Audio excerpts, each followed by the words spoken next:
Evan had never imagined he would one day share a room with someone from another world. When the university announced its first interspecies exchange program, he thought it was just another distant idea, not something that would reach his quiet dorm room at all. But everything changed when she walked in his new roommate, Lyra from the planet Virilia. She was unlike anyone he had ever seen. Her skin had a faint, soft shimmer under light, not glowing but naturally smooth and warm like silver touched by dawn. Her long hair fell like liquid silk around her shoulders, her eyes large and calm. Colored with faint shades of lilac, seemed to see every detail of the world around her with quiet wonder. She had a soft, natural beauty, not the kind that sought attention, but the kind that seemed to belong to another time, another world. When she first entered the room, she carried herself carefully, like someone stepping into a place that might break if she breathed too hard. Evan had smiled, trying to make her feel welcome, but she only nodded in return, her voice soft and uncertain. "Greetings, roommate," she said, her accent light and musical. "I hope my presence will not disturb your rest patterns." He laughed gently and waved a hand. "You're fine. I'm Evan. We'll make it work." Over the next few days, Lyra's curiosity became clear. She would watch Evan do the most ordinary things as if they were secrets of the universe, brushing his teeth, making coffee, tying his shoes. Everything seemed new to her. She asked questions in her calm, honest tone, never shy, but never rude. "Why do humans drink liquid that makes their hearts beat faster?" she asked one morning, pointing at his coffee mug. Evan chuckled. "That's coffee. It keeps us awake, helps us focus." Her brow furrowed slightly. "Your kind must have very strange biology. You choose to consume stress voluntarily." He laughed again, shaking his head. "Yeah, you're not wrong about that." As the weeks passed, they began to share small moments that made their connection feel easy.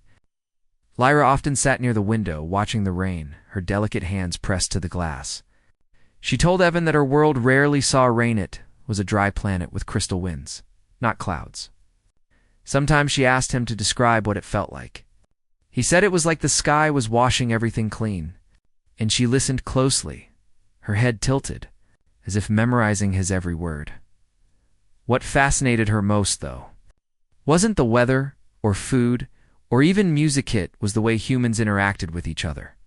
One evening, when they sat watching an old Earth movie, she leaned forward suddenly.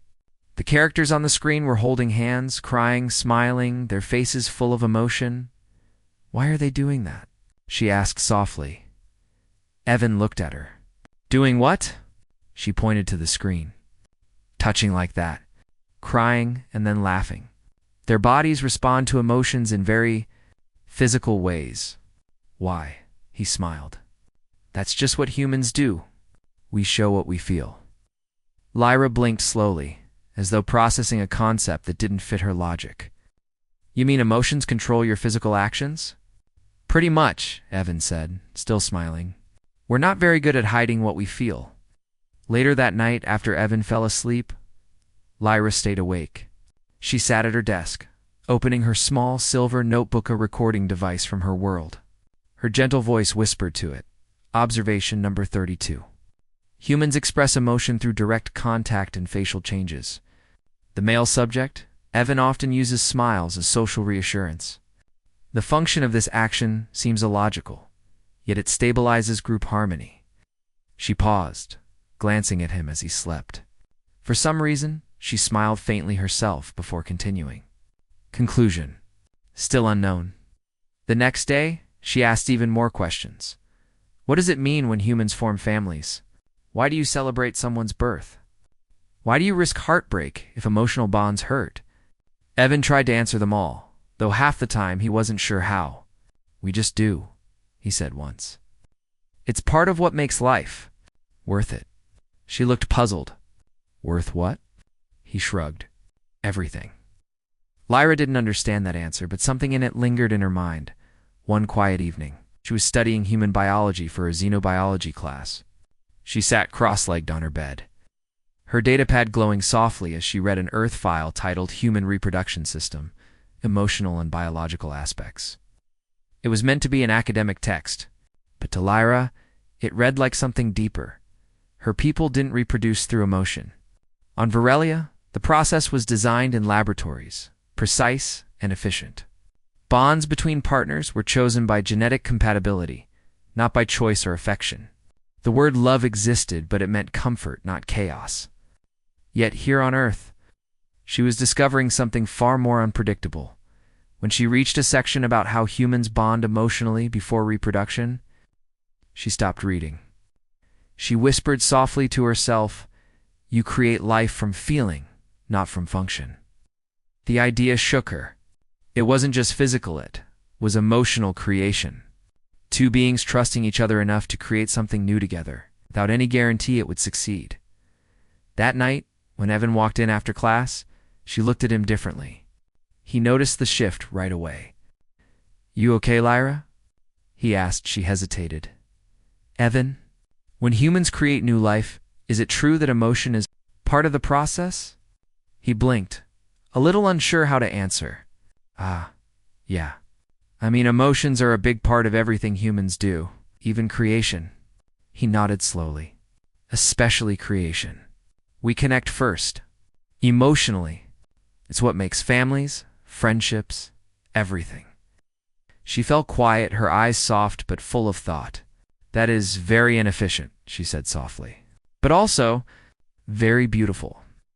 Evan smiled faintly, unsure what to say. Later, Lyra couldn't sleep. She sat awake, thinking about everything she had seen and read. To her, the human way of life was chaotic, unpredictable, full of mistakes and heartbreaks. Yet she could not deny the strange beauty in it. Humans didn't choose perfection. They chose meaning. They risked pain to find joy.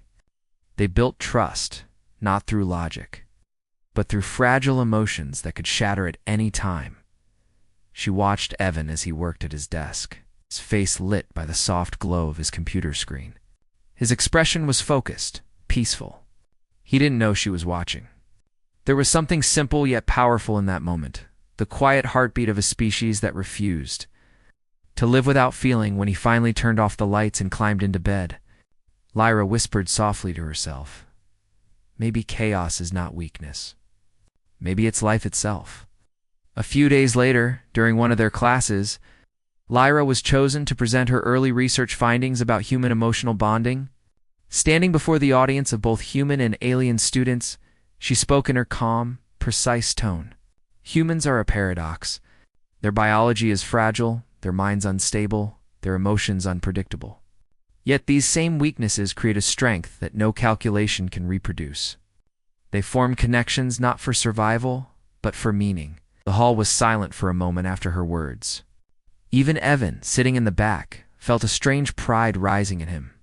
She wasn't just studying humanity anymore. She was beginning to understand it.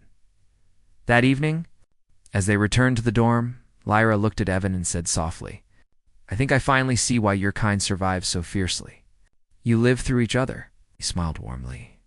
"That's one way to put it." She gave a small nod. "It's strange. My people were taught that emotion is dangerous, but now, I think it might be the only thing that makes you truly alive." Evan didn't respond immediately.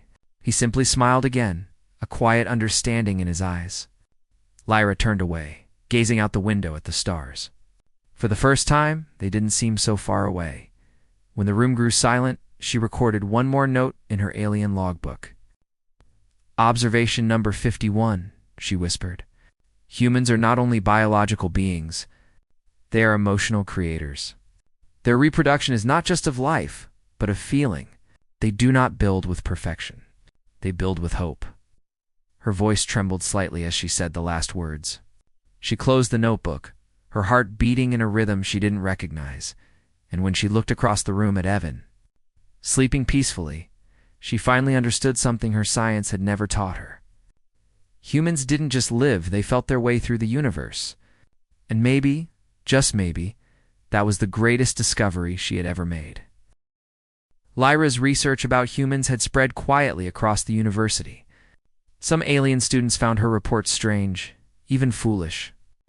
They said she was wasting time studying emotion when she could be studying technology or genetics. But Lyra didn't care. Something about humanity kept pulling her closer. like a sound she could not stop listening to. Every morning she woke before dawn, watching the sky from her dorm window. She liked how Earth's light changed slowly, how the sun didn't rush to rise. On Varelia, there was no sunrise. Light came in flashes, sudden and cold. But here, on this small blue planet, light felt alive. It reminded her of the way humans change too, softly, slowly. But full of feeling, Evan often joined her in those early hours. Sometimes he brought coffee. Sometimes, just silence. The two would sit side by side without speaking, sharing the quiet warmth of a new day. One morning, as mist curled outside their window, Lyra broke the silence. "Evan," she said softly, "when humans care for someone, how do they know it's real?" He looked at her, surprised by the question. "You mean love?" She nodded. "Yes, that word love." Evan thought for a long moment. "You don't always know," he said finally. "You just feel it. You want to protect that person. You think about them even when they're not there.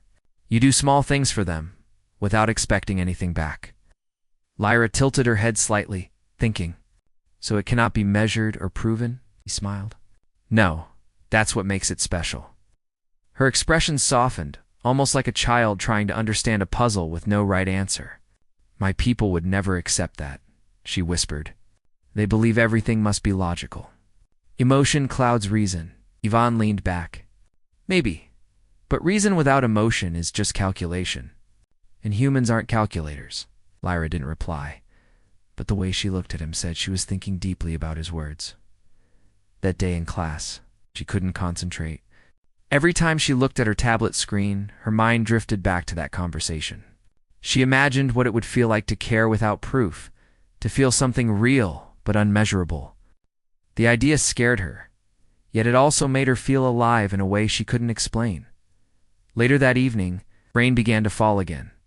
It was heavier than before, hammering against the windows and shaking the glass. The power flickered, then went out completely. The dorm fell into darkness. Lyra's voice broke the silence. "Evan." "I'm here," he said, his voice calm in the dark. He lit a small candle and placed it on the table. The golden light danced across the walls. Touching her face softly, she looked different in the warm light, more human somehow, her silver-tinted skin catching the glow like quiet fire. Her eyes reflected both the candle and the storm outside. "Your world is loud," she whispered. "Even your rain sounds alive." Evan smiled faintly. "Yeah. Earth never sleeps." She watched him as he adjusted the candle, and for the first time she noticed the small things, the way his fingers trembled slightly from the cold, the gentle line of his jaw when he smiled, the tired warmth in his eyes. Something strange moved in her chest. It wasn't pain, but it wasn't peace either. It was new without realizing it. She said, "Humans look fragile, but your hearts seem to endure anything." He looked up at her. "Maybe that's because we don't know when to give up." For a while, they said nothing more. The only sound was the storm. Then Lyra spoke again, her voice low. "Evan, do humans ever get tired of feeling?" He thought for a moment. "Sometimes, but we'd rather feel pain than feel nothing. Pain reminds us we're alive." Her eyes softened. "That is very..." Brave Evan gave a half-smile. "Maybe just foolish." She shook her head. "No, my people would call it weakness. But I think it's strength." Something quiet and warm lingered between them after that. Not words, just understanding. The next day, Lyra began keeping a different kind of record. Instead of pure data, she started writing small thoughts, questions, and feelings. Her notes were no longer cold observations. They read like small pieces of wonder. "Humans smile to share comfort," she wrote once. "Their laughter connects more deeply than words. Their eyes change when they care for someone. Emotion is not chaos. It is energy." Evan noticed the change too. She had begun to act differently, softer, more thoughtful. She laughed more often, even joked awkwardly in her calm, careful tone. Once, when he spilled his coffee, she laughed so hard she nearly cried, and Evan realized she had never done that before. One evening, While they were working on a joint project, Lyra asked him another question. If a human loses the one they love, what happens to that feeling? Evan looked at her for a long time before answering. It doesn't disappear, he said quietly. It just becomes part of who we are.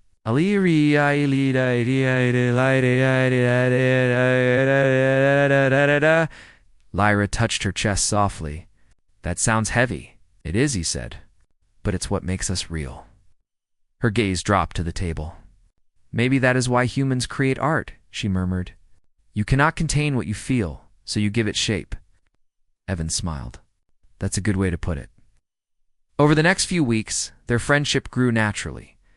They studied together, cooked simple meals, even walked across the campus at night when the air was cool and quiet. Sometimes they said nothing, just walking side by side. But in those silences, they learned more about each other than words could ever tell. One night, as they crossed the empty courtyard, Lyra stopped to look up at the stars. They look different from Earth, she said softly. On Varelia, they're sharp and white. Here they're warmer, softer, like your people. Evan followed her gaze. Maybe the stars change for whoever's looking. She smiled faintly. If that were true, it would be the most human thing I've ever heard. They both laughed quietly, but as days passed, something began to trouble Lyra. She started noticing her reactions around him. When Evan was near, her pulse quickened. When he smiled at someone else, she felt something twist inside her. She didn't understand it, and it frightened her. One night, she sat alone, staring at her silver notebook. Observation number 83, she whispered. Subject's emotional state. Unstable.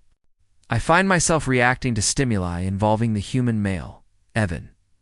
Possible contamination of research due to emotional interference. She stopped recording and pressed her palm over her heart. What is happening to me? She whispered.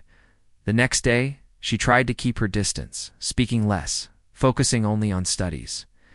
But Evan noticed the change. Hey, he said gently, are you okay? You've been quiet, she forced a smile.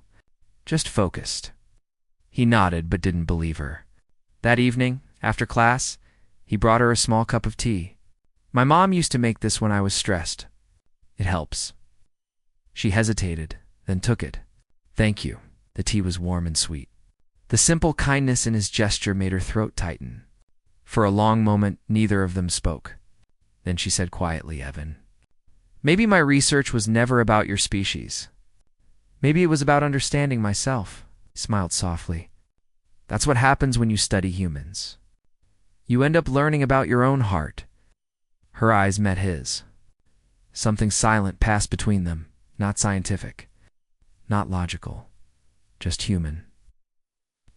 That night, when she wrote in her notebook, her voice was slower, thoughtful. Observation number 84, she said. Human emotion is not a weakness to be controlled. It is a force to be experienced. It teaches empathy. It teaches connection. And now, I fear, I am learning too well. As the week ended, the university prepared for an interspecies presentation, a gathering where alien and human students would share what they had learned from each other. Lyra's project was chosen to be featured. She felt both excited and nervous. For the first time, her heart was louder than her logic. On the evening before the event, she sat by the window again. Evan joined her quietly. Ready for tomorrow? He asked. She smiled faintly. No, I have never been ready for anything that matters. He laughed softly. That's the most human answer you've ever given. Outside, lightning flashed through the clouds. For a moment, the light illuminated both of their faces. Lyra turned to him, her voice gentle. Evan, thank you for showing me what feelings mean. He looked at her and said, You did that yourself. They sat together in silence after that. The storm raged outside, but inside the room, everything felt still and calm. When she finally spoke again, her words were almost a whisper. If love is not logical, she said, then maybe logic was never enough. He simply reached out and gently took her hand. It was a quiet moment, no music, no grand gesture, just warmth shared between two beings who finally understood each other that night. Lyra didn't write in her notebook. She didn't need to. She already knew what her next observation would be. She had come to study humanity's biology, but instead, she had begun to feel its soul. The day of the presentation arrived, and the whole university buzzed with excitement. Students from many worlds had gathered in the grand auditorium. Humans, Varelians, Carthans, and more. Holographic banners floated above the stage, showing the title of the event, Unity Through Understanding. Lyra sat backstage, her hands clasped tightly together. She had spoken before many times during her studies, but this time felt different. Her topic wasn't about data or scientific results. It was about humanity itself, and somewhere deep inside, she knew her words might change how her people saw humans forever. Evan found her just before she went on stage. He handed her a small charm made from twisted wire and a tiny glass bead. "It's something humans do before big moments," he said with a smile. "We give each other good luck gifts." Lyra took the charm carefully, studying it with wide eyes. "Does it actually give luck?" He laughed softly. "Not really. It just reminds us that someone believes in us." She smiled, soft and honest. "Then I think it works." She held it close as she walked toward the light of the stage. When her name was announced, the audience grew quiet. Lyra stepped into view, her silver-hued skin reflecting the warm lights. She looked both fragile and strong, like someone standing between two worlds.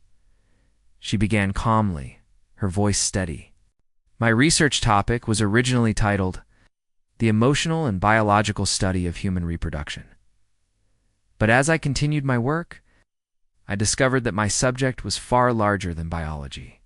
It was about something that cannot be measured, yet defines an entire species." The crowd listened closely. Even her professors leaned forward. "Humans," she continued, "create life through more than genetics. They create through emotion.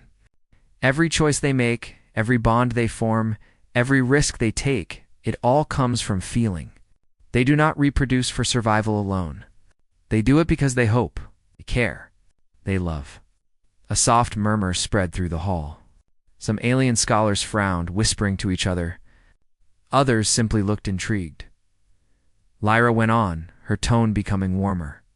"On Varelia, we were taught that emotion clouds reason. That love is chaos. But I have seen with my own eyes that this chaos is what keeps humanity alive. It gives meaning to their existence. They endure pain, they forgive, they trust again, even after loss.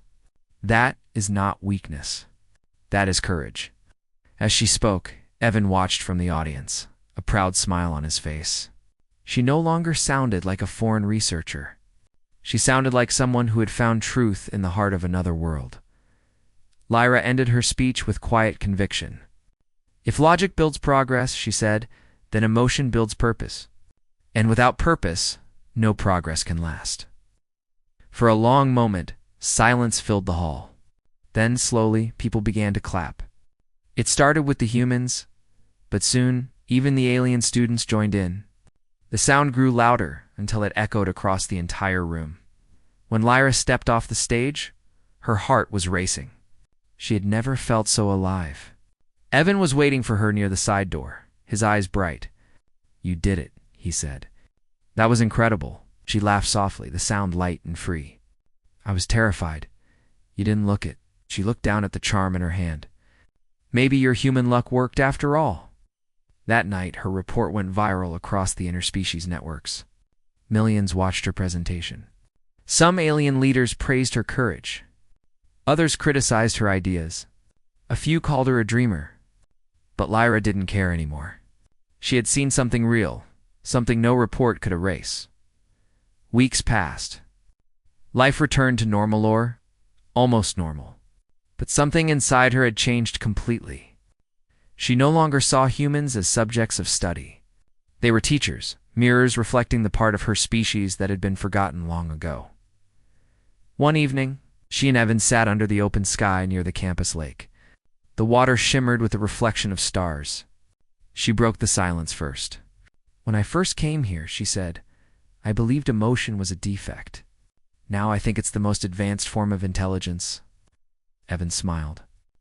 It's messy, though. Yes, she agreed softly, but it creates beauty out of mistakes. That's something machines and logic can't do. They sat quietly for a while, watching the stars ripple on the water. Then Lyra turned to him and said, "My people have invited me to return home and share my findings, but I don't know what to tell them. They will not understand." "Tell them the truth," Evan said simply. "Even if they don't believe it now, someday they will." She nodded, but her heart felt heavy. She didn't want to leave. This planet had become more than an assignment. It had become a part of her. And Evan, he had become more than a subject. He had become the proof of her discovery. The night before her departure, Lyra couldn't sleep. She packed her small case slowly. Touching the human objects, she had collected a photo of their dorm, the coffee mug he gave her, the little charm of wire and glass. Each thing held a memory. Each one was a heartbeat. Evan came to the door quietly. "You're really leaving tomorrow, huh?" She turned to face him. "Yes, they want to question my report. Some say I have been influenced too much." He smiled faintly. "You have been. By humanity." She looked at him for a long time, then stepped closer. "If emotion is contagious," she said softly, "then maybe I have caught it." He laughed quietly. "Then I guess my species finally infected yours." Her lips curved in a small, gentle smile. "It's the only infection I don't want cured." They stood there in silence, the air between them heavy but peaceful. Then she said quietly, "Evan, I don't know what will happen when I return. But if they ask me what humans taught me, I will tell them this hope can build more worlds than fear ever could." He nodded slowly. "That sounds like something worth believing in." When morning came, the shuttle stood waiting on the landing pad. The air was cool, filled with the hum of engines. Lyra turned one last time before boarding. Evan was standing a few steps away, watching her. She raised her hand in the human gesture of farewell. He raised his too. Neither of them spoke, but their eyes said everything. As the ship rose into the sky, Evan whispered to himself, "Goodbye, Lyra." Back on Varelia, Lyra faced a panel of her world's highest scholars. They questioned her work, demanding proof, logic, and numbers. She gave them none. Instead, she told them stories. She told them about laughter in the rain, about tears that heal, about two hearts sharing warmth in darkness. Some called it poetry, others called it madness. But one older scientist, silent until now, finally said, "Perhaps it is time we stop fearing what we cannot measure." That small sentence changed everything. Months later, a message arrived on Earth. It was addressed to Evan. Inside the hologram, Lyra's face appeared, calm and radiant. "Evan," she said, her voice gentle, "my report has been accepted as an alternative view of human evolution. Some still disagree, but others are beginning to see what I saw. Emotion is not weakness. It is the missing equation of life. I owe that discovery to you." Avan smiled as he watched. "You didn't owe me anything," he whispered. The message continued. "I may return to Earth soon to continue my study. But even if I never do, know this, I understand now. Humans do not just create life. You create meaning. You breed hope." Her image flickered, then faded away, leaving only silence. Evan sat for a long time, looking out his window at the same stars she once admired. Somewhere out there, she was looking at them too.